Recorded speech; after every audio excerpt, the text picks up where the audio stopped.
നമസ്കാരം. ക്വസ്റ്റ്യൻ ഫോറത്തിൻ്റെ ഒരു പുതിയ എപ്പിസോഡിലേക്ക് എല്ലാ പ്രിയപ്പെട്ട പ്രേക്ഷകർക്കും സ്വാഗതം. വയനാട് ജില്ലയിലെ പൊതുപ്രശ്നങ്ങളിൽ വർഷങ്ങളായി ഇടപെടുകയും ഡിവൈഎഫ്ഐ എന്ന യുവജന പ്രസ്ഥാനത്തെ നയിക്കുകയും ചെയ്ത് ഇപ്പോൾ CPIM ജില്ലാ സെക്രട്ടറിയായി തിരഞ്ഞെടുക്കപ്പെട്ടിട്ടുള്ള ശ്രീ കെ റഫീഖാണ് ഇന്ന് എന്നോടൊപ്പമുള്ള അതിഥി. ഒട്ടേറെ ജനകീയ വിഷയങ്ങളിൽ പോരാട്ടം നയിച്ചിട്ടുള്ള അദ്ദേഹം ഇപ്പോൾ പുതിയ വിഷയങ്ങൾ, വയനാട് ജില്ല അഭിമുഖീകരിക്കുന്ന പുതിയ പ്രശ്നങ്ങൾ, അവ പരിഹരിക്കുന്നതിന് വേണ്ടിയുള്ള ജനകീയ ഇടപെടലുകൾ, ഭരണതലത്തിൽ ഇടപെടലുകൾ നടത്തുന്നതിനുള്ള ശ്രമങ്ങൾ ഒക്കെ നടത്തിക്കൊണ്ടിരിക്കുകയാണ്. അതുകൊണ്ട് വയനാടിനെ സംബന്ധിച്ച്, വയനാടിൻ്റെ വികസനത്തെ സംബന്ധിച്ച്, ഇവിടുത്തെ ജനങ്ങളെ സംബന്ധിച്ച് അദ്ദേഹത്തിന് ഒട്ടേറെ കാര്യങ്ങൾ പറയാനുണ്ടാകും. അപ്പോൾ CPIM ജില്ലാ സെക്രട്ടറി ആയതിനു ശേഷം ആദ്യമായിട്ടാണ് നമ്മൾ ഈ പ്ലാറ്റ്ഫോമിലിരിക്കുന്നത്. ആദ്യമായി തന്നെ അഭിനന്ദനങ്ങൾ പറയുകയാണ്. പ്രത്യേകിച്ച് വയനാട് വിഷൻ്റെ പേരിലും വയനാട് വിഷൻ്റെ പ്രേക്ഷകരുടെ പേരിലെല്ലാം അഭിനന്ദനം അറിയിക്കുകയാണ്. എന്താണ്, നമ്മൾ DYFI സെക്രട്ടറി ആയിരുന്നു, SFIയിൽ അങ്ങനെ ഒട്ടേറെ കാലമായി സാമൂഹ്യ പ്രവർത്തന രംഗത്തുണ്ട്. എങ്കിലും ഇതൊരു പുതിയ ദൗത്യമാണല്ലോ. ഈ ഉത്തരവാദിത്വം എങ്ങനെയാണ് ഏറ്റെടുക്കുന്നത്? അല്ല, തീർച്ചയായിട്ടും പാർട്ടി ഓരോ ഘട്ടത്തിൽ ഓരോ ചുമതലകളാണ് ഞങ്ങൾക്ക് എല്ലാവർക്കും നിശ്ചയിക്കാറുള്ളത്. ഇപ്പോൾ ജില്ലാ സെക്രട്ടറിയുടെ ചുമതലയാണ് ജില്ലാ സമ്മേളനത്തിൻ്റെ ഭാഗമായി ഏൽപ്പിക്കപ്പെട്ടിട്ടുള്ളത്. ഞങ്ങൾ വയനാട് ജില്ലയിലെ സാധാരണക്കാരായ കർഷകരുടെയും തോട്ടം തൊഴിലാളികളുടെയും ആദിവാസി ജനവിഭാഗത്തിൻ്റെയും അധ്വാനിക്കുന്ന ജനവിഭാഗത്തിൻ്റെ പ്രശ്നങ്ങൾ ഏറ്റെടുത്തുകൊണ്ടും വയനാടിൻ്റെ പൊതുവായ വിഷയങ്ങൾ ഏറ്റെടുത്തുകൊണ്ടുമാണ് പാർട്ടി മുന്നോട്ട് പോയിക്കൊണ്ടിരിക്കുന്നത്. ആ നിലയിൽ കൂട്ടായ നേതൃത്വം എന്ന നിലയിൽ ഞങ്ങളെല്ലാവരും ചേർന്നുകൊണ്ട് തന്നെയാണ് ഇത്രയും നാൾ പ്രവർത്തനങ്ങൾ മുന്നോട്ട് കൊണ്ടുപോയത്. ഇനിയും എല്ലാവരും കൂടെ ചേർന്നുകൊണ്ട് ഒറ്റക്കെട്ടായി തന്നെ ഇത്തരം പ്രവർത്തനങ്ങൾ ഏറ്റെടുക്കും. പ്രത്യേകിച്ച് നമുക്കെല്ലാവർക്കും അറിയുന്നത് പോലെ തന്നെ വയനാട് എന്ന് പറയുന്നത് കുറേയേറെ പ്രശ്നങ്ങളുള്ള ജില്ലയാണ്, ജനകീയ വിഷയങ്ങളുള്ള ജില്ലയാണ്. അതിൽ വന്യമൃഗശല്യവുമായി ബന്ധപ്പെട്ട പ്രശ്നങ്ങളുണ്ട്, കർഷകരുടെ ഒരുപാട് പ്രശ്നങ്ങളുണ്ട്, ആദിവാസി ജനവിഭാഗം സവിശേഷമായി അനുഭവിക്കുന്ന പ്രതിസന്ധികളും പ്രശ്നങ്ങളുമുണ്ട്, തോട്ടം മേഖലയിലുള്ള ഇഷ്യൂസ് ഉണ്ട്. അത്തരം മേഖലയിലെ ഇഷ്യൂസ് എല്ലാം ഏറ്റെടുത്തുകൊണ്ട് രണ്ട് തരത്തിൽ, ഒന്ന് ഭരണപരമായി, ഇപ്പം ഭരണം കൂടെ കേരളത്തിലുണ്ട്, സാധാരണക്കാരായ ജനവിഭാഗത്തെ ചേർത്ത് നിർത്തിക്കൊണ്ടാണ് കേരളത്തിലെ ഗവൺമെൻറ് മുന്നോട്ട് പോകുന്നത്. ആ ഭരണത്തിൻ്റെ സാധ്യതകളെ കൂടി ഉപയോഗപ്പെടുത്തിക്കൊണ്ട് ഇത്തരം ജനവിഭാഗത്തിൻ്റെ പ്രശ്നങ്ങൾ പരിഹരിക്കാൻ ഒരു തരത്തിൽ ഇടപെടും. മറ്റൊന്ന് പ്രക്ഷോഭപരമായി സമരങ്ങൾ ഏറ്റെടുത്തുകൊണ്ട് നേടിയെടുക്കേണ്ട കുറേ കാര്യങ്ങളുണ്ട്. ആ നിലയിൽ സമരങ്ങൾ ഏറ്റെടുത്തുകൊണ്ടും അവകാശങ്ങൾക്ക് വേണ്ടിയുള്ള പോരാട്ടങ്ങൾ തുടരുക എന്നതാണ്. അതുതന്നെയാണ് communist party of India Marxist തുടർന്നുകൊണ്ടിരിക്കുന്നത്. അതൊരു കൂട്ടായ നേതൃത്വം എന്ന നിലയിലാണ് ഞങ്ങളിപ്പോൾ തുടരുന്നത്. ഇനിയും ആ നിലയിൽ തുടരും. അതിന് നേതൃത്വപരമായി പങ്കുവഹിക്കുക എന്ന ചുമതലയാണ് എന്നിലുള്ളത്. അത് ആ നിലയിൽ നിർവഹിക്കും. ജില്ലാ സമ്മേളന ശേഷം കുറേയേറെ പ്രമേയങ്ങൾ ചർച്ച ചെയ്ത് പാസ്സാക്കിയത്, അതിൻ്റെയൊക്കെ ഫോളോ അപ്പുകൾ ആരംഭിച്ചോ? തീർച്ചയായിട്ടും. ബത്തേരിയിൽ നമ്മൾ സമ്മേളനത്തിൻ്റെ ഭാഗമായി വയനാട് ജില്ലയുമായി ബന്ധപ്പെട്ട ഒരുപാട് വിഷയത്തിലെ പ്രമേയങ്ങൾ വന്നു. അത് ഞാൻ നേരത്തെ സൂചിപ്പിച്ച പോലെ തന്നെ പുതിയ ഒരു വിഷയങ്ങളല്ല, നിലനിൽക്കുന്ന ഒരുപാട് വിഷയങ്ങളാണ്. അത്തരം വിഷയത്തിൽ ഞങ്ങൾ പ്രവർത്തനങ്ങൾ സംഘടിപ്പിച്ച് വരിക തന്നെയായിരുന്നു. അതിനെ കൂടുതൽ ശക്തമാക്കേണ്ടതിനെക്കുറിച്ചാണ് സമ്മേളനം പ്രമേയമായി അവതരിപ്പിച്ചത്. ആ വിഷയത്തിൽ ഇപ്പോൾ ഇടപെട്ടുകൊണ്ടിരിക്കുകയാണ്. വന്യമൃഗശല്യവുമായി ബന്ധപ്പെട്ട പ്രശ്നത്തിൽ കേരളത്തിലെ ഗവൺമെൻറ്റിനോട് സമ്മേളനത്തിൻ്റെയും കൂടെ ഭാഗമായി ഞങ്ങളുകൂടെ ആവശ്യപ്പെട്ടതിൻ്റെയും കൂടെ അടിസ്ഥാനത്തിലാണ് 1000 കോടി രൂപയുടെ ഒരു പദ്ധതി കേന്ദ്രത്തിന് നൽകുകയും ബഡ്ജറ്റിൽ അത് ഉണ്ടാകുമെന്ന് നമ്മൾ പ്രതീക്ഷിച്ചത് കേന്ദ്രത്തിൽ നിന്ന്. പക്ഷേ അങ്ങനെ ബഡ്ജറ്റിൽ പ്രഖ്യാപിച്ചില്ല. കേന്ദ്രം സ്വീകരിക്കുന്ന നിലപാട് നമുക്കറിയാം. എന്നാൽ സംസ്ഥാന ഗവൺമെൻറ് 350 രൂപ പദ്ധതി നിർവഹണത്തിൻ്റെ ഭാഗമായി 350 കോടി രൂപ സാധാരണഗതിയിൽ അനുവദിച്ചതിന് പുറമെ 50 കോടി രൂപ വന്യമൃഗശല്യം പരിഹരിക്കുന്നതിന് വേണ്ടിയുള്ള പ്രത്യേകമായി ഈ ബഡ്ജറ്റിൽ, സംസ്ഥാന ബഡ്ജറ്റിൽ വെക്കുന്ന നിലയുണ്ടായി. അപ്പോൾ അത്തരത്തിലുള്ള അതാണ് ഞാൻ പറഞ്ഞത്, ഭരണപരമായി ചെയ്യേണ്ട കാര്യങ്ങൾ ഞങ്ങൾ ആ നിലയിൽ ചെയ്യുന്നുണ്ട്. അതോടൊപ്പം തന്നെ വന്യമൃഗശല്യവുമായി ബന്ധപ്പെട്ട വിഷയത്തിലാണ് ഇടതുപക്ഷ ജനാധിപത്യ മുന്നണി ആ വിഷയം കൂടെ ഉയർത്തിപ്പിടിച്ചുകൊണ്ടാണ്. ആ വിഷയം മാത്രമല്ല, മറ്റു പല ചൂരൽമല പോലെയുള്ള പ്രധാനപ്പെട്ട വിഷയങ്ങളുണ്ട്. വന്യമൃഗശല്യത്തിൻ്റെ പ്രധാനപ്പെട്ട വിഷയം തന്നെ അതെല്ലാം ഏറ്റെടുത്തുകൊണ്ടാണ് ഡൽഹിയിൽ ഒരു സമരം നടത്തിയത്. ഇപ്പം 4-ാം തീയതി എക്സ്പീരിയൻസ് എന്തായിരുന്നു? 4-ാം തീയതി ഇതിൻ്റെ ഭാഗമായി തന്നെ നമ്മുടെ പോസ്റ്റ് ഓഫീസ് ഉപരോധിച്ചുകൊണ്ടുള്ള സമരം നടക്കുകയാണ്. അപ്പം സമരങ്ങൾ തുടരുകയാണ്. ഡൽഹി സമരം യഥാർത്ഥത്തിൽ നമ്മുടെ വയനാടിന് വേണ്ടിയുള്ളൊരു പ്രക്ഷോഭമായിരുന്നു. നിങ്ങൾക്ക് വളരെ കൃത്യമായി വയനാട് വിഷൻ ഉൾപ്പെടെയുള്ള മാധ്യമങ്ങൾക്ക് അറിയാവുന്നതാണ്. ചൂരൽമലയിലെ ദുരന്തമെന്ന് പറയുന്നത് ഇന്ത്യ കണ്ട ഏറ്റവും വലിയ ഒരു ഉരുൾപൊട്ടലാണ്. നമ്മളെല്ലാം വളരെ വേദനയോടുകൂടി മാത്രമേ നമുക്ക് ആർക്കും ആ ദുരന്തത്തെക്കുറിച്ച് സംസാരിക്കാൻ വേണ്ടി കഴിയുള്ളൂ. ഉറ്റവരും ഉടയവരുമെല്ലാം നഷ്ടപ്പെട്ടു പോയ ഒരുപാട് ജനത, അമ്മയെയും അച്ഛനെയും എല്ലാം നഷ്ടപ്പെട്ടു പോയ മക്കളെയെല്ലാം നഷ്ടപ്പെട്ടു പോയ അച്ഛനമ്മമാർ, അതിനേക്കാൾ വലിയൊരു വേദന മറ്റൊന്നുമില്ല. മറ്റെന്ത് നഷ്ടപ്പെട്ടാലും നമുക്ക് തിരിച്ചെടുക്കാൻ കഴിഞ്ഞില്ലെങ്കിൽ പോലും നമുക്ക് ഒരു താൽക്കാലികമായ പ്രയാസമേ ഉണ്ടാവുള്ളൂ. പക്ഷേ മക്കൾ നഷ്ടപ്പെട്ടു പോകുന്ന അച്ഛനമ്മമാർ എന്നൊക്കെ പറയുന്നൊരു വേദന വലുതാണ്. അതായത് നമുക്കെല്ലാവർക്കും, മനുഷ്യത്വമുള്ള ഏതൊരാൾക്കും വല്ലാത്തൊരു വേദനയോടുകൂടി മാത്രമേ ചൂരൽമലയെ സമീപിക്കാൻ കഴിയുള്ളൂ. എന്നാൽ ഒരു മനുഷ്യത്വവും തൊട്ടുതീണ്ടിയില്ലാത്ത നിലപാടാണ് കേന്ദ്രം സ്വീകരിച്ചത്. കേന്ദ്രം ഭരിച്ചുകൊണ്ടിരിക്കുന്ന നരേന്ദ്രമോദിയുടെ നേതൃത്വത്തിലുള്ള ഗവൺമെൻറ് ഈ 7 മാസമാകുമ്പോൾ ഒരു നയാ പൈസ പോലും ഈ ദുരന്തത്തിന് വേണ്ടി നൽകാൻ വേണ്ടി തയ്യാറായില്ല. 7 ദിവസം കൊണ്ടാണ് ത്രിപുരയ്ക്ക് 25 പേർ മരിച്ച ത്രിപുരയ്ക്ക് 40 കോടി കൊടുക്കുന്നത്. ഇവിടെ 300-ലധികം പേർ മരിച്ച സ്ഥലത്താണ് 7 മാസമായിട്ടും പണമില്ല. നമുക്കറിയാം 3448 കോടിയാണ് തെലങ്കാനയ്ക്കും ആന്ധ്രയ്ക്കും കൊടുക്കുന്നത്. അവിടെ ആകെ മരിച്ചത് 37 പേരാണ്. കൊടുക്കണം, അതിൽ നമുക്ക് എതിർപ്പില്ല. പക്ഷേ ഇവിടെ 300 പേർ മരിച്ചെടുത്ത് ഒരു നയാ പൈസയില്ല. അപ്പോൾ ഞാൻ സൂചിപ്പിച്ചത് അങ്ങേയറ്റത്തെ ക്രൂരമായ, മനുഷ്യരായി പോലും ഈ നാട്ടിലെ ജനതയെ കാണാത്ത സമീപനമാണ് കേന്ദ്രം സ്വീകരിച്ചത്. അതിനെതിരെ പ്രതിഷേധിക്കുക എന്നത് LDF എന്നുള്ള പ്രതിഷേധത്തിന് അപ്പുറത്തേക്ക് വയനാടിൻ്റെ ഒരു പ്രതിഷേധം എന്ന നിലയിലാണ് ഞങ്ങൾ ആ പ്രതിഷേധത്തെ കണ്ടുകൊണ്ട് അവിടെ ശക്തമായ പ്രക്ഷോഭം നടത്തിയത്. വലിയൊരു അനുഭവമാണ്. ഡൽഹി സമരത്തിന് ശേഷം ഈ 4-ാം തീയതി നടക്കുന്ന പ്രക്ഷോഭവും കഴിഞ്ഞ് വീണ്ടും ഇത് കിട്ടുന്നത് വരെ, അല്ലെങ്കിൽ ഇതിൻ്റെ സാധ്യമാവുന്നത് വരെയും പ്രക്ഷോഭം തുടരാനാണ് തീരുമാനം. തീർച്ചയായിട്ടും. കാരണം നമുക്ക് അർഹതപ്പെട്ട പണമാണ്. ദുരന്തമുണ്ടായ മേഖലകൾക്ക് കേന്ദ്രം നൽകുക എന്നത് നിയമാനുസൃതമായ കാര്യമാണ്. ആ കാര്യത്തിൽ കേന്ദ്രം രാഷ്ട്രീയ വിവേചനത്തോടെ അല്ലെങ്കിൽ ഒരു നാടിനോടുള്ള വിവേചനത്തോടെ പെരുമാറുകയാണ്. ഇത് ഇന്ത്യയെ അപകടത്തിലേക്ക് നയിക്കുന്നൊരു കാര്യം കൂടിയാണ്. പണത്തിൻ്റെ മാത്രം വിഷയമല്ല.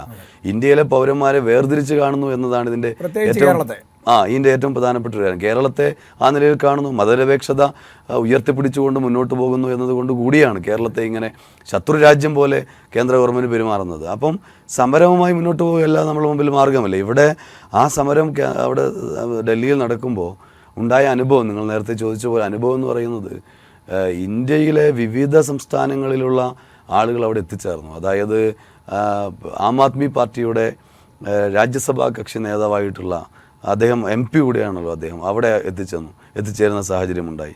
അദ്ദേഹം അഭിവാദ്യം ചെയ്തു, ഈ സമരത്തിന് പിന്തുണ അർപ്പിച്ചു. അതുപോലെ വിവിധ സംസ്ഥാനങ്ങളിലെ MP മാർ, തമിഴ്നാട്ടിൽ നിന്നുള്ള MP പങ്കെടുക്കുന്നു.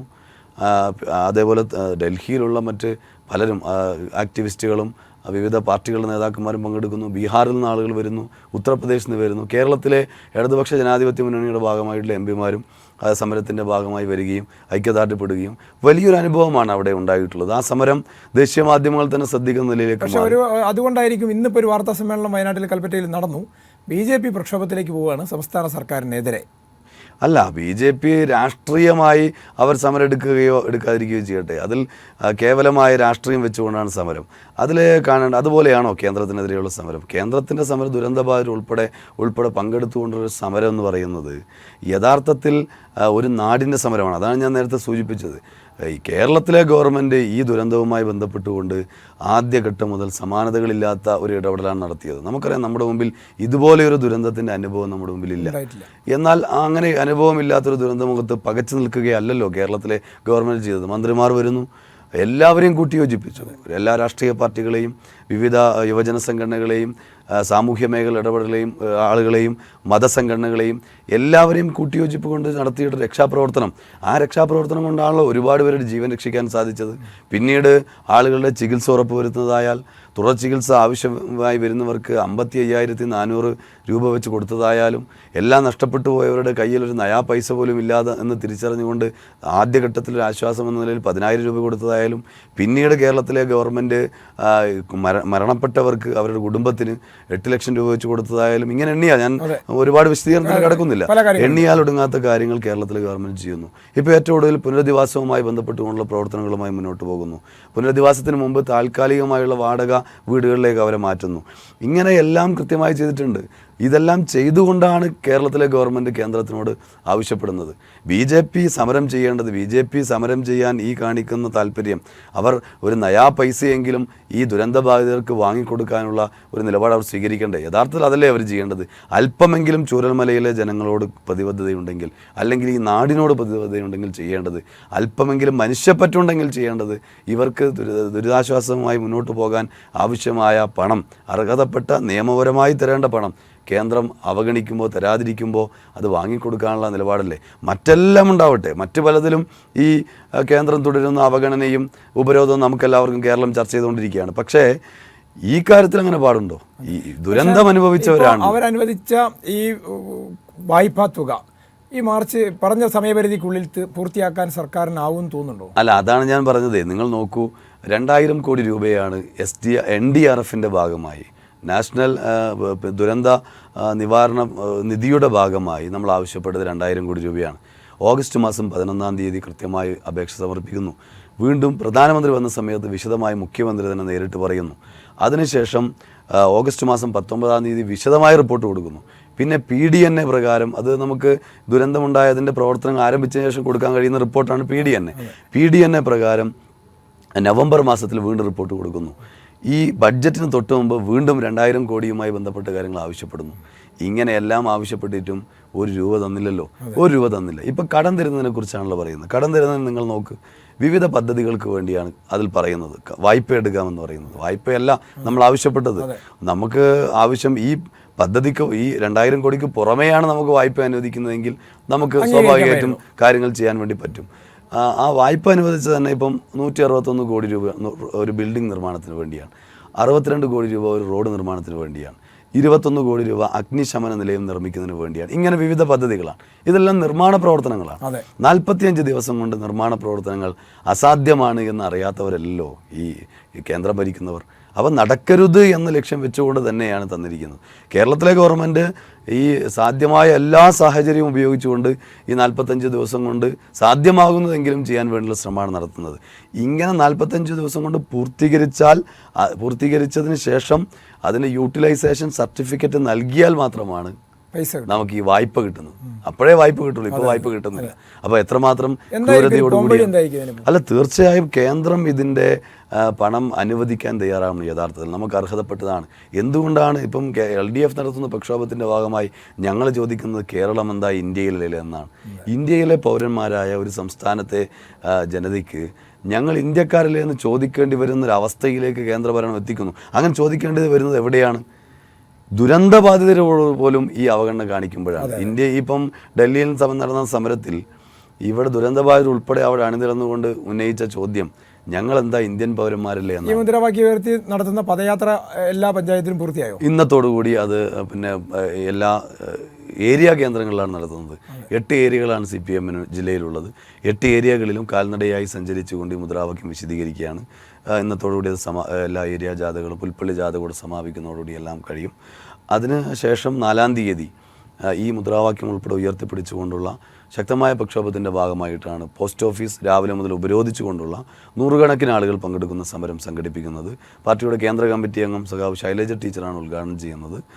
പാർട്ടിയുടെ നേതാക്കന്മാരായ മറ്റ് സഖാക്കളെല്ലാം ഇതിൻ്റെ ഭാഗമായി അണിനിരക്കും. BJP പ്രക്ഷോഭം പ്രഖ്യാപിച്ച സമയത്ത് ചോദിച്ച ഒരു ചോദ്യം, കേന്ദ്ര സഹായം അവിടെ നിൽക്കട്ടെ, മുഖ്യമന്ത്രിയുടെ ദുരിതാശ്വാസ നിധിയിലേക്ക് കിട്ടിയ പണം പോലും എന്തുകൊണ്ട് പുനരധിവാസത്തിന് വേണ്ടി ചെലവഴിക്കാൻ വൈകുന്നു എന്നൊരു ചോദ്യം അവർ ചോദിച്ചു. എന്താ നമുക്കൊരു മറുപടി പറയാനുള്ളത്? അല്ല, പുനരധിവാസം വൈകുന്നു എന്ന് പറയുമ്പോൾ അത് യഥാർത്ഥത്തിൽ ഇവർ പറയുന്നൊരു ആക്ഷേപം മാത്രമാണ്. നമുക്കറിയാലോ, നിങ്ങൾ നോക്കൂ, ഒരു സമാനതകളില്ലാത്ത ദുരന്തമുഖത്ത്, അതാണ് ഞാൻ നേരത്തെ സൂചിപ്പിച്ചത്. ഈ നിലയിൽ വളരെ കൃത്യമായി കേരളത്തിലെ ഗവൺമെൻറ് ഇടപെടുകയാണല്ലോ ചെയ്തത്.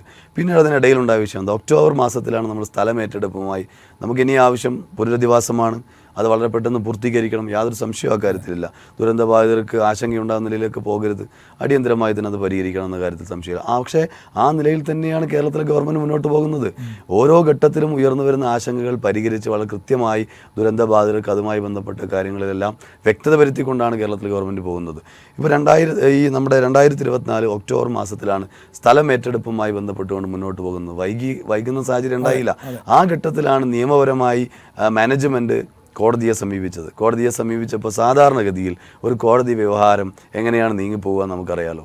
ഒരുപാട് കാലതാമസം ഉണ്ടാവുന്നതാണ്. പക്ഷേ ഗവൺമെൻറ് വളരെ ഗൗരവമായി ഇടപെട്ടത് കൊണ്ടുകൂടിയാണ് വളരെ അടിയന്തരമായി നമുക്ക് ഈ കാര്യത്തിൽ തീരുമാനം വരുത്താൻ വേണ്ടി കഴിഞ്ഞത്. തീരുമാനം വന്നതിന് ശേഷം ഡിസംബർ മാസത്തിൽ തീരുമാനം കോടതിയുടെ ഭാഗത്തു നിന്നും ഏറ്റെടുക്കാമെന്ന് തീരുമാനം വന്നതിന് ശേഷം വളരെ സ്പീഡായി കാര്യങ്ങൾ മുന്നോട്ട് പോകാണല്ലോ. അതിൻ്റെ ഏജൻസിയെ വെക്കുന്നു, അതുമായി ബന്ധപ്പെട്ട മാസ്റ്റർ പ്ലാൻ തയ്യാറാക്കുന്നു, ഈ കാര്യങ്ങളെല്ലാമായി മുന്നോട്ട് പോകുന്നു. അതിനിടയിൽ ദുരന്തബാധിതരിൽ നിന്നും ചില ആശങ്കകൾ ഉയർന്നു വന്നപ്പോൾ അത് പരിഹരിക്കാനുള്ള തീരുമാനം എടുക്കുന്നു. ഇപ്പോൾ എൽസ്റ്റൺ എസ്റ്റേറ്റുമായി ബന്ധപ്പെട്ടുകൊണ്ട് 5 സെൻറ്റ് സ്ഥലം എന്നതായിരുന്നല്ലോ നേരത്തെ പറഞ്ഞിരുന്നത്. എന്നാൽ ഇവരിൽ നിന്നും ദുരന്തബാധിതരിൽ നിന്ന് അത് ഒരു അങ്ങനെ വരുമ്പോൾ കൺജസ്റ്റഡ് ആയി പോകും, വീട് താമസമൊക്കെ എന്ന രൂപത്തിൽ അവരുടെ ഭാഗത്തുനിന്നൊരു പരാതി വന്നപ്പോൾ അത് പരിഹരിക്കുന്ന രൂപത്തിൽ ഇപ്പോൾ ഇന്നലെ 7 സെൻറ്റാക്കി ഉയർത്തി. അപ്പോൾ ഇങ്ങനെയുള്ള പരാതികൾ, അത് ലിസ്റ്റുമായി ബന്ധപ്പെട്ട് ആദ്യം വന്ന പരാതി വളരെ വേഗത്തിൽ പരിഹരിച്ചു. ഇപ്പം രണ്ടാം ഘട്ട 3 തരത്തിലുള്ള ലിസ്റ്റാണല്ലോ വരുന്നത്, നമുക്കറിയാമല്ലോ. ഒന്ന് ഫേസ് 1 എന്ന് പറയുന്നത് പൂർണ്ണമായി വീട് നഷ്ടപ്പെട്ടവരുടെ അതാണ് ഒന്നാമത്തെ ലിസ്റ്റ്. അതാദ്യം കരട് പ്രസിദ്ധീകരിച്ചു, അതുമായി ബന്ധപ്പെട്ട പരാതികൾ സ്വീകരിച്ചു, അതിൻ്റെ ഫൈനൽ ലിസ്റ്റ് പൂർണ്ണമായി പ്രസിദ്ധീകരിച്ചു കഴിഞ്ഞു. പിന്നീട് ഫേസ് 2 ആണ്. ഫേസ് 2-ൽ 2 ലിസ്റ്റുകളാണ്. ഒന്നാമത്തെ list John Mathai committee report പ്രകാരം അതിന് അതിർത്തിക്കുള്ളിൽ വരുന്നവരുടെ നോ ഗോ സോൺ ഏരിയയിൽ പെടുന്നവരുടെ ലിസ്റ്റാണ്. അത് പ്രസിദ്ധീകരിച്ചു. അത് കരടാണ് പ്രസിദ്ധീകരിച്ചിരിക്കുന്നത്. അതിൻ്റെ ആക്ഷേപങ്ങൾ കൊടുക്കാനുള്ള, പരാതികൾ കൊടുക്കാനുള്ള സമയം 10 ദിവസം അനുവദിച്ചിട്ടുണ്ട്. അതുകൂടെ പരിഗണിച്ചുകൊണ്ട് ഫൈനൽ ലിസ്റ്റ് പ്രസിദ്ധീകരിക്കും.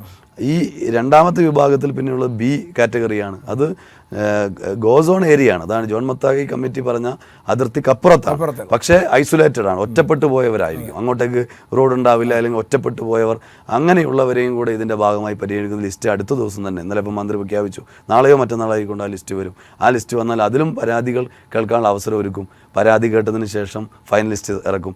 എല്ലാവർക്കും ഒരുമിച്ചാണ് വീട് നിർമ്മിച്ചു കൊടുക്കുന്നത്. അല്ലാതെ ആദ്യത്തെ ലിസ്റ്റ് വന്നു അവർക്ക് വീട് നിർമ്മിച്ചു കൊടുക്കുക എന്നുള്ളതല്ല. അതുകൊണ്ട് ഈ ലിസ്റ്റ് കൂടെ വന്നു കഴിഞ്ഞാൽ ആ ലിസ്റ്റ് പ്രകാരം വീട് നിർമ്മാണങ്ങളുമായി ബന്ധപ്പെട്ട പ്രവർത്തനങ്ങൾ മുന്നോട്ട് പോകും. ഇന്നലെ തന്നെ ഇപ്പം പറഞ്ഞിട്ടുണ്ടല്ലോ, നമുക്ക് വളരെ പെട്ടെന്ന് തന്നെ ഈ സാമ്പത്തിക വർഷത്തിൻ്റെ ഭാഗമായി തന്നെ എല്ലാ പണികളും പൂർത്തീകരിക്കുന്ന നിലയിലേക്ക് പോകുന്നു മന്ത്രി തന്നെ പറഞ്ഞിട്ടുണ്ട്. അത്രയും വേഗത്തിൽ തന്നെ ആക്കാനാണ്, ഈ വർഷം തന്നെ പൂർത്തീകരിക്കാൻ കഴിയുന്ന രൂപത്തിൽ തന്നെയാണ് കാര്യങ്ങളുമായി ഗവൺമെൻറ് മുന്നോട്ട്. ഒരു കാലതാമസവുമില്ല. ഇവിടെ BJP ഇങ്ങനെ ഒരു സമരത്തിലേക്ക് പോകുന്നത് യഥാർത്ഥ വിഷയങ്ങൾ ജനങ്ങൾ തിരിച്ചറിഞ്ഞു തുടങ്ങിയിട്ടുണ്ട്. ഞങ്ങളുടെ സമരത്തിൻ്റെ ഭാഗമായി പിന്നെ കുറേ കൂടെ ദേശീയ ശ്രദ്ധ, ദുരന്തബാധിതരെ കേന്ദ്ര ഗവൺമെൻറ് കൈവിട്ടു എന്ന ദേശീയ ശ്രദ്ധ കൂടെ മാധ്യമങ്ങളും മറ്റുമെല്ലാം നൽകുന്ന സാഹചര്യം കൂടെ ഉണ്ടായി. അപ്പം മറ്റ് ചില പ്രതിപക്ഷ പാർട്ടികളിലെ പല പാർട്ടികളും, അതായത് രാജ്യത്തെ പ്രതിപക്ഷ പാർട്ടികളിലെ പല പാർട്ടികളുമൊക്കെ ഈ വിഷയത്തിൽ പ്രതികരിക്കാനൊക്കെ തുടങ്ങുന്ന സാഹചര്യമുണ്ടായി. അങ്ങനെ വരുന്ന ഘട്ടത്തിൽ സ്വന്തം തെറ്റ് മറച്ചു വെക്കാനുള്ള ഒരു രാഷ്ട്രീയമായ ഇടപെടലിനപ്പുറത്തേക്ക് ജനങ്ങളതൊന്നും ഏറ്റെടുക്കില്ല എന്ന കാര്യത്തിൽ സംശയമില്ല. ജനങ്ങൾക്ക് നേരിട്ടുള്ള അനുഭവമാണ് കേരളത്തിലെ ഗവൺമെൻറ് ചെയ്ത കാര്യങ്ങളെ സംബന്ധിച്ച്. അതുകൊണ്ട് BJPയുടെ സമരമൊക്കെ കേവലമായ കക്ഷി രാഷ്ട്രീയത്തിലെടുത്താണ് സമരമാണ്. ഞങ്ങൾ ആ നിലയിലല്ല ഉദ്ദേശിക്കുന്നത്. ഈ സമരത്തെ യഥാർത്ഥത്തിൽ ഈ വയനാടിൻ്റെ ചുരൽമല ദുരന്തവുമായി ബന്ധപ്പെട്ട വിഷയത്തിൽ കേന്ദ്രത്തിൻ്റെ അവഗണനയ്ക്കെതിരെ യോജിക്കാവുന്ന എല്ലാവരെയും യോജിപ്പിച്ചുകൊണ്ടുള്ള സമരത്തെക്കുറിച്ച് തന്നെയാണ് ഞങ്ങൾ തുടർന്നും ആലോചിക്കാൻ വേണ്ടി ഉദ്ദേശിക്കുന്നത്. അപ്പോൾ ഈ മുണ്ടക്കൈ ചുരൽമല വിഷയവുമായിട്ട് ബന്ധപ്പെട്ട് വ്യക്തത വന്നു. കെ റഫീഖിനോട് കുറേ ചോദ്യങ്ങൾ ചോദിക്കുമ്പോൾ പാർട്ടിയെക്കുറിച്ച് മാത്രമല്ല, യൂത്ത് കമ്മീഷനെ കുറിച്ച് ചോദിക്കാനുണ്ട്, ഫുട്ബോളിനെ കുറിച്ച് ചോദിക്കാനുണ്ട്, പല കാര്യങ്ങളും. പക്ഷേ നമ്മൾ സമയപരിമിതി മൂലം നിങ്ങൾ ഡൽഹിയിൽ പോയി സമരം ചെയ്തപ്പോൾ ഉന്നയിച്ച പ്രധാന വിഷയങ്ങളിലൊന്ന് ജനകീയ വിഷയങ്ങളിലായ വന്യമൃഗശല്യ വിഷയമാണ്. അക്കാര്യത്തിൽ അടുത്തൊരു സ്റ്റെപ്പ് എന്തായിരിക്കും? അല്ല, തീർച്ചയായിട്ടും വന്യമൃഗശല്യം വയനാടിനെ സംബന്ധിച്ച് ഏറ്റവും പ്രധാനപ്പെട്ട ഒരു പ്രശ്നമാണ്. നമുക്കെല്ലാവർക്കും അറിയുന്നതാണ്. ഇപ്പോൾ ഈ 2 മാസക്കാലത്തിനിടയിൽ മാത്രം 4 പേരാണ് നമ്മുടെ ജില്ലയിൽ നിന്ന് മരണപ്പെട്ടു പോയത്. പാവപ്പെട്ട ആദിവാസി വിഭാഗത്തിൽപ്പെട്ടവരാണ് അധികവും ഈ ജീവൻ നഷ്ടപ്പെടുന്നത്. മനുഷ്യജീവനുകൾ ഇങ്ങനെ നഷ്ടപ്പെട്ടുകൊണ്ടിരിക്കുകയാണ്. ഇതിന് ശാശ്വതമായ പരിഹാരം വേണം. താൽക്കാലികമായ പരിഹാരം കൊണ്ട് കാര്യമില്ല. ഇപ്പം നമുക്കെല്ലാവർക്കും അറിയുന്നതാണല്ലോ, ഈ വനവും വന്യജീവിയുമൊക്കെ ബന്ധപ്പെട്ട വിഷയങ്ങൾ കൺകറൻറ്റ് ലിസ്റ്റിൻ്റെ ഭാഗമാണ്. കേന്ദ്ര നിയമത്തിൻ്റെ അടിസ്ഥാനത്തിലാണ് നമ്മൾ പ്രവർത്തിക്കുന്നത്.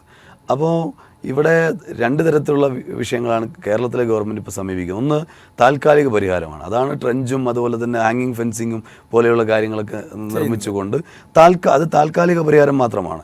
അതിനിപ്പം കേരളത്തിൻ്റെ ഫണ്ട് ഉപയോഗിച്ചുകൊണ്ടും MLA ഫണ്ട് ഉപയോഗിച്ചുകൊണ്ടും ഒക്കെയുള്ള പ്രവർത്തനങ്ങൾ പലയിടങ്ങളിലായി കേരളത്തിൽ നടക്കുന്നുണ്ട്, നമ്മുടെ ജില്ലയിൽ നടക്കുന്നുണ്ട്. പക്ഷേ അതുകൊണ്ട് മാത്രം പരിഹാരം ഉണ്ടാകില്ല. കേന്ദ്രത്തിൻ്റെ സാമ്പത്തിക സഹായം ആവശ്യമുണ്ട്. അപ്പോൾ അതിനുവേണ്ടിയാണ് നമ്മൾ 620 കോടി രൂപയുടെ പദ്ധതി ആദ്യം സമർപ്പിച്ചു, പിന്നീട് 1000 കോടി രൂപ പദ്ധതി സമർപ്പിച്ചു. രണ്ടും കേന്ദ്രം അനുവദിച്ചില്ല. അതനുവദിച്ചാലും നമുക്ക് താൽക്കാലികമായ പരിഹാരങ്ങളാണ് കാണാൻ വേണ്ടി കഴിയുക. പകരം പക്ഷേ അതനുവദിച്ച് കിട്ടിയാൽ കുറേ കൂടെ ശാസ്ത്രീയമായിട്ടുള്ള കുറേ കാര്യങ്ങൾ നമുക്ക് ചെയ്യാൻ വേണ്ടി കഴിയും. ഒരു പരിധി വരെ നമുക്ക് തടയാൻ വേണ്ടി കഴിയും. പക്ഷേ നമുക്ക് വേണ്ടത് ശാശ്വതമായ പരിഹാരമാണ്. അതിന് നിയമ ഭേദഗതി അനിവാര്യമാണ്. എന്തുകൊണ്ടാണ് നിയമ ഭേദഗതി വേണം എന്നത് ആവശ്യപ്പെടുന്നത്?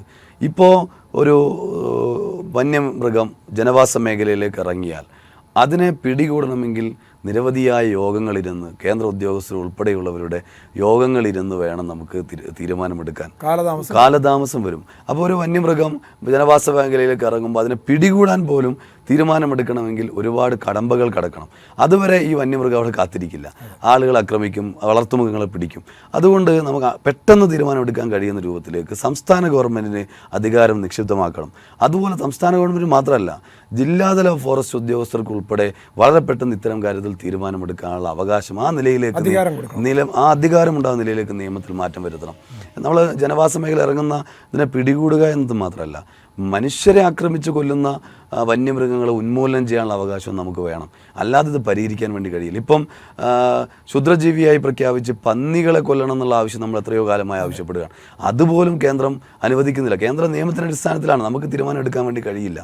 ഇപ്പം ചില സംസ്ഥാനങ്ങളിലൊക്കെ അത്തരത്തിൽ ചില നടപടികൾ ഉണ്ടായപ്പോൾ അവർ ഫോറസ്റ്റ് ഉദ്യോഗസ്ഥരും അതുമായി ബന്ധപ്പെട്ട അല്ലാത്തവരുമെല്ലാം അങ്ങനെ വേട്ടയാടിയവരെല്ലാം ജയിലിലാണ് കിടന്ന അനുഭവം നമ്മുടെ മുമ്പിലുണ്ട്. അപ്പം നിയമം അനുവദിക്കാത്തതിൻ്റെ പരിമിതിയുണ്ട്. അതുകൊണ്ട് ഈ നിയമത്തിൽ ഭേദഗതി വരുത്തണം. ഇതാണ് നമ്മൾ ആവശ്യപ്പെടുന്ന ഒരു പ്രധാനപ്പെട്ട കാര്യം. കേരളത്തിലെ നിയമസഭ പ്രമേയം പാസ്സാക്കി കേന്ദ്രത്തിൽ സമർപ്പിച്ചു, പല തവണകളായി കേന്ദ്രത്തെ സമീപിച്ചു.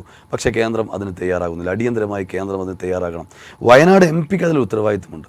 വയനാടിൻ്റെ പ്രധാനപ്പെട്ട വിഷയമെന്ന നിലയിൽ ഇത് ഉത്തരവാദിത്തം എടുക്കും. ശ്രീമാൻ രാഹുൽ ഗാന്ധി ഇവിടുത്തെ MP ആയിരിക്കുമ്പോൾ മത്സരിക്കുന്ന സമയത്ത് അദ്ദേഹം പറഞ്ഞൊരു കാര്യം ഈ വന്യമൃഗശല്യം പരിഹരിക്കുക എന്നതാണ് എൻ്റെ ഏറ്റവും വലിയ ഉത്തരവാദിത്തം, പ്രഥമ കാര്യം എന്നാണ്. നിങ്ങളുടെ ചാനലിൽ ഉൾപ്പെടെ അതിൻ്റെ വീഡിയോ ക്ലിപ്പ് ലഭ്യമാവും. പക്ഷേ അദ്ദേഹം ഒരു തവണ പോലും ഇതിനു വേണ്ടി ശബ്ദിക്കാനോ ഇടപെടാനോ നിയമ ഭേദഗതിക്ക് വേണ്ടി ഇടപെടാനോ ഒന്നും തയ്യാറായിട്ടില്ല. ശ്രീമതി പ്രിയങ്ക വാദ്ര ഇവിടെ വയനാട്ടിൽ വന്നപ്പോഴും അവരുടെ നിലപാടും അതുപോലെ തന്നെയായിരിക്കും എന്നാണ് നമുക്ക് മനസ്സിലാക്കാൻ കഴിയുന്നത്. നിങ്ങളുടെ മാധ്യമപ്രതിനിധികൾ ഉൾപ്പെടെയുള്ള മാധ്യമങ്ങൾ അവരോട് ചോദിച്ചു, ഈ ഇനീഷ്യേറ്റീവ് എടുക്കുമ്പോൾ 72 നിയമ ഭേദഗതിക്ക് വേണ്ടി മുൻകൈ എടുക്കുമോ എന്ന് ചോദിച്ചു. ലാസ്റ്റ് തവണ വന്നപ്പോൾ ചോദിച്ചപ്പോൾ അങ്ങനെ എടുക്കാൻ കഴിയില്ല എന്ന നിലയിലാണ് അവരുടെ ഭാഗത്ത് മറുപടി ഉണ്ടായത്. അപ്പം നിയമ ഭേദഗതി വളരെ പ്രധാനപ്പെട്ട ഒരു കാര്യമാണ്. ഈ നിലയിലേക്ക് അധികാരങ്ങൾ കൊടുക്കുന്ന നിലയിലേക്ക് നിയമത്തിൽ ഭേദഗതി വരുത്താൻ തയ്യാറാണ്. അങ്ങനെ നിയമ ഭേദഗതി വരുത്തിക്കൊണ്ട് നമുക്ക് ശാശ്വത പരിഹാരം കാണണം. അതോടൊപ്പം തന്നെ ഇപ്പോൾ നിലനിൽക്കുന്ന നിയമത്തിൻ്റെ അടിസ്ഥാനത്തിൽ തടയാൻ കഴിയുന്ന രൂപത്തിലുള്ള പദ്ധതികൾ ആവിഷ്കരിച്ച് നടപ്പിലാക്കാൻ കേന്ദ്രത്തിന് സമർപ്പിച്ചിട്ടുള്ള ഫണ്ട് ലഭ്യമാക്കാൻ വേണ്ടി തയ്യാറാകണം. അതിന് MP വലിയ രൂപത്തിൽ ഇടപെടാൻ വേണ്ടി തയ്യാറാകണം. ഇത് ശാശ്വത പരിഹാരം വേണം. ഇത് കൃഷിക്കാർക്ക് കൃഷി ചെയ്യാൻ പറ്റുന്നില്ല, മനുഷ്യജീവനുകൾ പൊലിയുന്നു, വലിയൊരു പ്രശ്നമാണ്. ആ പ്രശ്നത്തിൽ ശക്തമായ പ്രക്ഷോഭം നടത്താനാണ് CPIM തീരുമാനിച്ചത്. അതിൽ യോജിക്കാവുന്ന എല്ലാവരെയും യോജിപ്പിച്ചുകൊണ്ടുള്ള പ്രക്ഷോഭം. അതിൽ പല വിഭാഗങ്ങളുണ്ട്. ഈ വിഷയങ്ങൾ ഏറ്റെടുക്കുന്ന പല സംഘടനകളുണ്ട്. രാഷ്ട്രീയ സംഘടനകൾക്ക് ഉണ്ട്, അല്ലാത്ത സംഘടനകളുണ്ട്. അവരെല്ലാം യോജിപ്പിച്ചുകൊണ്ടുള്ള പൊതു പ്ലാറ്റ്ഫോം ഉണ്ടാക്കിക്കൊണ്ട് വയനാടിൻ്റെ ഒരു ജീവൽ പ്രശ്നം എന്ന നിലയിൽ തന്നെ ഏറ്റെടുക്കുന്നതിന് വേണ്ടി നിശ്ചയിച്ചിട്ടുണ്ട്. അത് ഏറ്റവും പ്രഥമ പരിഗണനയുള്ള പ്രശ്നമായി CPIM കാണുമെന്നാണ് അത് സംബന്ധിച്ചുള്ളത്. തീർച്ചയായും നിയമം ഭേദഗതി ചെയ്യേണ്ടതായിട്ടുണ്ട്. ഇനി നിയമം ഭേദഗതി ചെയ്യുന്നില്ലെങ്കിൽ സ്വാഭാവികമായിട്ടും മനുഷ്യവാസ കേന്ദ്രങ്ങളിലേക്ക് മൃഗങ്ങൾ ഇറങ്ങി മനുഷ്യരെ കൊന്നുകളയുമ്പോൾ മനുഷ്യരുടെ ജീവന് വിലയുണ്ട്. അതുകൊണ്ട് നിയമമൊക്കെ ലംഘിക്കുന്നതിലേക്ക് ഉൾപ്പെടെ പോകേണ്ടി വരുന്ന അവസ്ഥയിലേക്കാണുള്ളത്. അത്തരം സമരങ്ങൾ ഉൾപ്പെടെ ചിലപ്പം അത്തരം ഇടപെടലുകൾ ഉൾപ്പെടെ ചിലപ്പോൾ ചെയ്യേണ്ടി വരും. അതെല്ലാം കൂടി ആലോചിച്ചുകൊണ്ട് അത്തരം ഇടപെടലുകൾ കൂടെ അത് അത്രയും വലിയൊരു പ്രശ്നം എന്ന നിലയിൽ നിയമം ലംഘിച്ചുകൊണ്ടുള്ള ചില വിഷയങ്ങളിലേക്ക് ഉൾപ്പെടെ പോകാൻ തന്നെയാണ് ഞങ്ങൾ ആലോചിക്കുന്നത്. അത്തരം കാര്യങ്ങളെല്ലാം യോജിക്കാവുന്നവരെ യോജിക്കും. അപ്പം നമുക്ക് ഒരു ഇത് കാണുന്ന ചെറുപ്പക്കാരായ ആളുകൾ ചിലപ്പം കെ റഫീഖ് എന്ന യൂത്ത് കമ്മീഷൻ അംഗത്തിൽ നിന്ന് അല്ലെങ്കിൽ യുവ നേതാവിൽ നിന്ന് ചില ഉത്തരം പ്രതീക്ഷിക്കുന്നുണ്ടാവും. അതിലൊന്ന് ഇപ്പോഴത്തെ ഏറ്റവും വലിയ ഈ ലഹരി അക്രമവാസനകളുടെ ഒരു പ്രശ്നം. അതിന് നിങ്ങൾ എന്ത് യുവജന പ്രസ്ഥാനമായാലും വിദ്യാർത്ഥി പ്രസ്ഥാനമായാലും CPM ആയാലും എന്ത് ചെയ്യുന്നു, ഭരണകക്ഷി എന്ന നിലയിലും എന്ത് ചെയ്യുന്നു എന്ന് ആളുകൾ പ്രതീക്ഷിക്കുന്നുണ്ടാവും. അല്ല, തീർച്ചയായിട്ടും നിങ്ങൾ ചോദിച്ച ചോദ്യം ഈ കാലഘട്ടത്തിൽ ഏറ്റവും ഗൗരവത്തിൽ നമ്മൾ അഡ്രസ്സ് ചെയ്യേണ്ട ഒരു വിഷയമായി മാറുകയാണ്. ഇപ്പം പല സ്വാധീനങ്ങളും ഇത്തരം ലഹരി ഉപയോഗത്തിലേക്ക് ആളുകൾ വല്ലാതെ തള്ളിവിടുന്നുണ്ട്. നമ്മൾ യുവതലമുറയിൽപ്പെട്ട ഒരുപാട് പേർ അതിലേക്ക് പോകുന്നു എന്ന പ്രശ്നങ്ങളുണ്ട്. വളരെ ഗൗരവമായി നാട് ആ വിഷയത്തിൽ സാമൂഹ്യ വിപത്ത് എന്ന നിലയിൽ തന്നെ ആ വിഷയത്തെ അഡ്രസ്സ് ചെയ്യേണ്ടതായിട്ടുണ്ട്. CPIMൻ്റെ നേതൃത്വത്തിൽ വർഗബഹുജന പ്രസ്ഥാനങ്ങളെല്ലാം യോജിപ്പിച്ചുകൊണ്ടുള്ള വലിയ വിപുലമായ ക്യാമ്പയിൻ ഏറ്റെടുക്കാൻ വേണ്ടി നമ്മൾ ആലോചിക്കുന്നുണ്ട്. അപ്പോൾ ഇവിടെ ഓൾറെഡി നിലവിൽ തന്നെ കേരളത്തിലെ വിവിധ പ്രദേശങ്ങളിൽ DYFI യുവജന സംഘടന എന്ന നിലയിൽ DYFIയുടെ നേതൃത്വത്തിൽ കുറേ നാളുകളായി ഇതുമായി ബന്ധപ്പെട്ട് ക്യാമ്പയിനുകൾ എടുത്തു വരുന്നുണ്ട്. അതിൻ്റെ ഭാഗമായി കുറേ ഇതിൻ്റെ കണ്ണികളായി പ്രവർത്തിക്കുന്നതിൻ്റെ പ്രധാന ആളുകളെയെല്ലാം നിയമത്തിന് മുമ്പിൽ കൊണ്ടുവരാനുള്ള ഇടപെടൽ ഉൾപ്പെടെ നടത്താൻ സാധിച്ചിട്ടുണ്ട്. ഇപ്പോൾ DYFI കഴിഞ്ഞ ദിവസം അതിൻ്റെ സംസ്ഥാന സെക്രട്ടറി തന്നെ പ്രഖ്യാപിച്ചിട്ടുണ്ട്. ഇത്തരം ഇതിൻ്റെ മാഫിയകളായി പ്രവർത്തിക്കുന്നവരെ നിയമത്തിന് മുമ്പിൽ കൊണ്ടുവരാനുള്ള ശ്രമം നടത്തും, അതിനുള്ള ഇടപെടൽ നടത്തുന്നുള്ളത്. അപ്പോൾ അത്തരത്തിലുള്ള ഇടപെടൽ തുടങ്ങി, ബോധവൽക്കരണ പ്രവർത്തനങ്ങൾ തുടങ്ങി ഉൾപ്പെടെയുള്ള പ്രവർത്തനങ്ങൾ സംഘടിപ്പിക്കാൻ തന്നെയാണ് ആലോചിക്കുന്നത്. ഏറ്റവും പ്രധാനപ്പെട്ട അഡ്രസ്സ് ചെയ്യപ്പെടേണ്ട ഒരു വിഷയമായി തന്നെ CPIM അതിനെക്കുറിച്ച് പ്രവർത്തനങ്ങൾ ഏറ്റെടുത്ത് വരികയാണ്. അത് ശക്തമാക്കും, ഇപ്പോൾ ഏറ്റെടുത്തുകൊണ്ടിരിക്കുന്നത് ശക്തമാക്കും.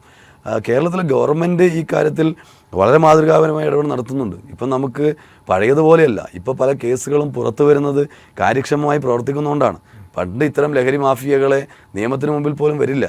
നിയമത്തിന് മുമ്പിൽ വരുമ്പോഴും പിടികൂടുമ്പോഴൊക്കെയാണ് മാധ്യമങ്ങൾക്കൊക്കെ വലിയ രൂപത്തിലുള്ള വാർത്തകൾ കിട്ടുന്നത്.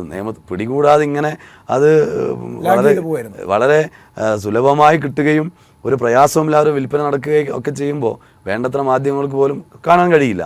പക്ഷേ ഇപ്പം എക്സൈസ് വളരെ കൃത്യമായി ഇടപെടുന്നു, ഇതിൻ്റെ മാഫിയകളെ പുറത്തു കൊണ്ടുവരുന്നു, ഇതിന് പ്രതികളെ പിടികൂടുന്നു.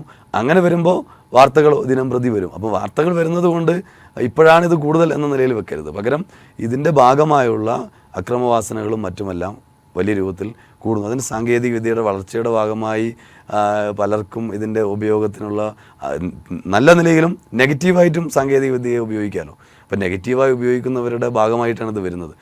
ഇത്തരം സാധ്യതകളെ നന്നായി ഉപയോഗിക്കുന്ന ഒരുപാട് പേരുണ്ട്, മഹാഭൂരിപക്ഷം പേരും അങ്ങനെയാണ്. പക്ഷെ നെഗറ്റീവായി ഉപയോഗിക്കുന്നതിൻ്റെ അപ്പോൾ സാധ്യതകൾ കൂടുകയാണ്. ആ സാധ്യതകൾ കൂടി ഇതിൻ്റെ ഭാഗമായിട്ടുണ്ട്. അപ്പം നമുക്ക് അത്തരത്തിലുള്ള എല്ലാ തരത്തിലുമുള്ള പഴുതുകളും അടച്ചുകൊണ്ടുള്ള ഇടപെടൽ അനിവാര്യമാണ്. മാധ്യമങ്ങളും വളരെ വിപുലമായ ക്യാമ്പയിൻ ഏറ്റെടുക്കണമെന്നാണ് എനിക്ക് അത് സംബന്ധിച്ച് അഭ്യർത്ഥിക്കാനുള്ളത്. വയനാട് വിഷനോട് പ്രത്യേകം വയനാട് വിഷൻ പ്ലാറ്റ്ഫോമിൽ എന്ന നിലയിൽ, വയനാട്ടിൽ പ്രധാനപ്പെട്ട ഒരു മാധ്യമം എന്ന നിലയിൽ വയനാട് ജില്ലയിൽ ഇത്തരം വിഷയങ്ങളെ സംബന്ധിച്ചുള്ള ഒരു ഗൗരവമായ ഇടപെടൽ നിങ്ങൾ മുൻകൈ എടുത്ത് നടത്തി കഴിഞ്ഞാൽ അതിനെല്ലാ പിന്തുണ തരാൻ ഞങ്ങളും തയ്യാറാണ്. നമ്മൾ ആ നിലയിൽ തന്നെ ഇതിനെതിരെ ഒറ്റക്കെട്ടായിക്കൊണ്ട്, ഇതിൽ രാഷ്ട്രീയത്തിൻ്റെ വിഷയമൊന്നുമില്ല, ഇതിലെല്ലാവരും ചേർന്നുകൊണ്ട് ഈ വിഷയത്തിൽ ഗൗരവമായൊരു ഇടപെടൽ നടത്തേണ്ടതായിട്ടുണ്ട് എന്നുള്ളതാണ് അതുമായി ബന്ധപ്പെട്ടുള്ളത്. അതോടൊപ്പം മറ്റൊരു കാര്യം കൂടെ, ഈ ലഹരിക്കെതിരായ ഇടപെടലുകളിൽ വളരെ പ്രധാനപ്പെട്ടൊരു ഭാഗമാണ് പൊതു ഇടങ്ങൾ വർദ്ധിപ്പിക്കുക എന്നത്. ഇപ്പം രാഷ്ട്രീയവൽക്കരിക്കുക എന്നുള്ളത്. ഇപ്പം നേരത്തെ രാഷ്ട്രീയമെല്ലാം മോശമാണ് എന്ന് പറഞ്ഞ് നമ്മുടെ പുതിയ തലമുറയെ അരാഷ്ട്രീയവൽക്കരിക്കപ്പെട്ടിട്ടുണ്ട്. അതിൻ്റെ ഭവിഷ്യത്ത് കൂടിയാണ് ഇത്തരം കാര്യങ്ങൾ. അപ്പം രാഷ്ട്രീയവൽക്കരിക്കുമ്പോൾ ഒരു സാമൂഹ്യ ബോധമുണ്ടാവും, സമൂഹത്തോട് പ്രതിബദ്ധതയുണ്ടാവും, അവർ ഇത്തരം കാര്യത്തിലേക്ക് വരില്ല. അപ്പോൾ സാമൂഹ്യ പ്രതിബദ്ധത ഉള്ളവരാക്കി തലമുറയെ മാറ്റണം. അതിൽ പൊതു ഇടങ്ങൾ വർദ്ധിപ്പിക്കണം. അതിൽ പ്രധാനപ്പെട്ട പങ്ക് വഹിക്കുന്നതാണ് കായിക മേഖല. രാഷ്ട്രീയം പ്രധാനപ്പെട്ടതാണ്, കായിക മേഖലയും അതുപോലെ തന്നെ പ്രധാനപ്പെട്ടതാണ്. അപ്പോൾ കായിക മേഖലയിൽ ഫുട്ബോൾ പോലെയുള്ള അല്ലെങ്കിൽ അത്തരത്തിലുള്ള കായിക ഇടങ്ങൾ വർദ്ധിപ്പിച്ചുകൊണ്ട് അതിലേക്ക് യുവാക്കളെ കൊണ്ടുവന്നുകൊണ്ട് നമുക്ക് അത്തരം മേഖലയെയും പരിപോഷിപ്പിക്കാൻ വേണ്ടി കഴിയണം. അങ്ങനെ എല്ലാമുള്ള സാധ്യതകളെയും ഉപയോഗപ്പെടുത്തിക്കൊണ്ട് ഇതിനെതിരെയുള്ള പോരാട്ടം നമ്മൾ അവസാനിപ്പിക്കുകയാണ്. അങ്ങ് ഈ ചുമതല ഏറ്റെടുത്തപ്പോൾ മനസ്സിൽ കണ്ട ഒരു പ്രധാന വെല്ലുവിളി എന്താ?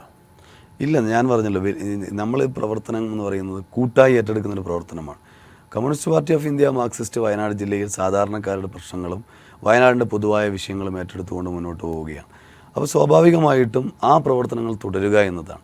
ഞങ്ങൾ കൂട്ടായി ചർച്ച ചെയ്തെടുക്കുന്ന തീരുമാനമാണ് ഇത്രയും കാലം നടത്തിയത്. ഇനി നടത്താൻ പോകുന്നതും ഞങ്ങളെല്ലാവരും കൂടെ ചേർന്നുകൊണ്ട് കൂട്ടായി എടുത്ത് തീരുമാനങ്ങളെടുത്ത് ആ തീരുമാനങ്ങൾ നടപ്പിലാക്കുക എന്നതാണ്. ആ നിലയിൽ തന്നെയുള്ള പ്രവർത്തനങ്ങളുമായി മുന്നോട്ട് പോകും. അതിൽ അടിയന്തരമായി അഡ്രസ്സ് ചെയ്യേണ്ട ചില വിഷയങ്ങൾ, അതാണ് ഞാൻ നേരത്തെ സൂചിപ്പിച്ച വന്യമൃഗശല്യം, അതോടൊപ്പം തന്നെ ചൂരൽമല മുണ്ടക്കൈ ദുരന്തവുമായി ബന്ധപ്പെട്ടുകൊണ്ടുള്ള പ്രശ്നം.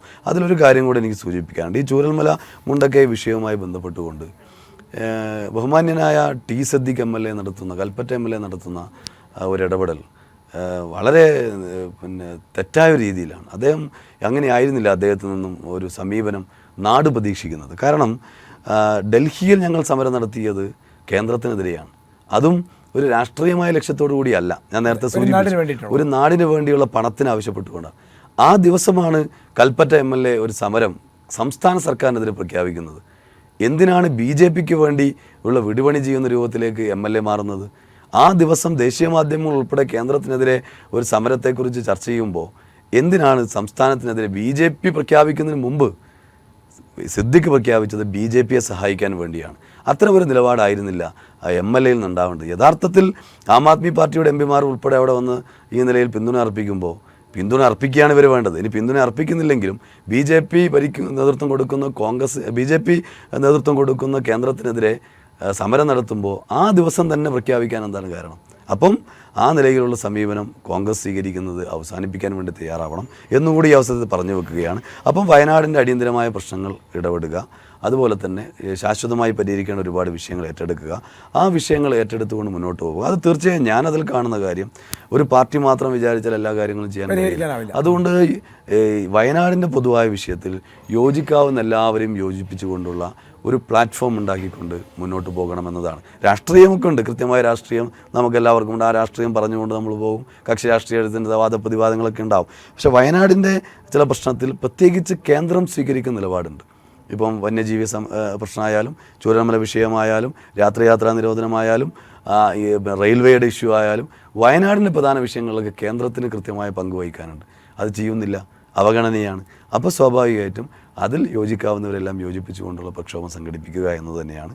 അത് കൂട്ടായി ഞങ്ങൾ ഏറ്റെടുത്തുകൊണ്ട് മുന്നോട്ട് പോകും. ഒരു യുവ നേതാവിൽ നിന്ന് ജനം കുറച്ച് പ്രതീക്ഷിക്കുന്നുണ്ട്, പ്രത്യേകിച്ച് CPM-ൻ്റെ ജില്ലാ സെക്രട്ടറി എന്ന നിലയിൽ ഏറ്റവും പ്രായം കുറഞ്ഞ ആൾ സെക്രട്ടറി ആയ ഒരവസ്ഥയിൽ. അപ്പോൾ ഈ നമ്മുടെ പ്രേക്ഷകരോട്, വയനാട്ടിലെ ജനങ്ങളോട് എന്താണ് ഈ പ്ലാറ്റ്ഫോമിലൂടെ പറയാനുള്ളത്? അല്ല, തീർച്ചയായിട്ടും വലിയ ആളുകൾ, ഒരുപാട് പേരുടെ ഈ നിലയിലുള്ള ആശംസകളും ഇതൊക്കെ ലഭിച്ചിട്ടുണ്ട്. ഞാനതിൽ കാണുന്നത് വ്യക്തിപരമായുള്ള ഒരു കാര്യമായിട്ടല്ല, പാർട്ടിയുടെ ഭാഗമായിട്ടാണ് എല്ലാം നിർവഹിക്കാൻ വേണ്ടി കഴിയുക. പക്ഷേ നമ്മുടെ നാടിന് വേണ്ടി ഒരുപാട് കാര്യങ്ങൾ ചെയ്യണമെന്നുള്ള ആഗ്രഹം വ്യക്തിപരമായി എനിക്കുണ്ട്. പാർട്ടി അതാണ് ചെയ്തുകൊണ്ടിരിക്കുന്നത്. ഈ പദവി അല്ലെങ്കിൽ ഈ പറഞ്ഞ ചുമതല ഉപയോഗപ്പെടുത്തിക്കൊണ്ട് നാടിന് വേണ്ടിയുള്ള പ്രവർത്തനങ്ങൾ സംഘടിപ്പിക്കുമ്പോൾ അതിനെല്ലാവരുടെയും അകമഴിഞ്ഞ പിന്തുണയുണ്ടാകണം എന്നതാണ് എനിക്ക് സംബന്ധിച്ച് അഭ്യർത്ഥിക്കാനുള്ളത്. ഇപ്പോൾ CPM ജില്ലാ സെക്രട്ടറി K റഫീഖ് സൂചിപ്പിച്ചതുപോലെ വയനാടിൻ്റെ വികസന കാര്യത്തിൽ രാഷ്ട്രീയം മറന്നുകൊണ്ടുള്ള ഒരു ഒറ്റക്കെട്ടായ പോരാട്ടമാണ് ആവശ്യം. അത് വന്യമൃഗ ശല്യമായാലും അതിനുള്ള പ്രതിരോധ പ്രവർത്തനങ്ങളായാലും മുണ്ടക്കൈ ചൂരൽമല പുനരധിവാസമായാലും രാത്രികാല ഗതാഗത നിരോധനമായാലും കാർഷിക പ്രശ്നങ്ങളായാലും എല്ലാം ആ ഒത്തൊരുമ എല്ലാവർക്കും ഉണ്ടാകണം. അതിന് CPM ഭരണകക്ഷി പാർട്ടി എന്ന നിലയിൽ CPM നേതൃത്വം വഹിക്കുമെന്നാണ് അദ്ദേഹം സൂചിപ്പിച്ചിട്ടുള്ളത്. ഏതായാലും എല്ലാവർക്കും ഒരുമിച്ച് നിന്ന് ഒരു നാടിൻ്റെ വികസനത്തിന് വേണ്ടി ഒന്നിച്ച് മുന്നേറാം എന്ന് മാത്രം പറയുന്നു. അതിനുള്ള എല്ലാ ആശംസകളും പുതിയ ജില്ലാ സെക്രട്ടറി എന്ന നിലയിൽ K റഫീഖിന് ആശംസിക്കുന്നു. മറ്റൊരു അതിഥിയുമായി മറ്റൊരു വിഷയമായി നമുക്ക് വീണ്ടും കാണാം. നന്ദി, നമസ്കാരം.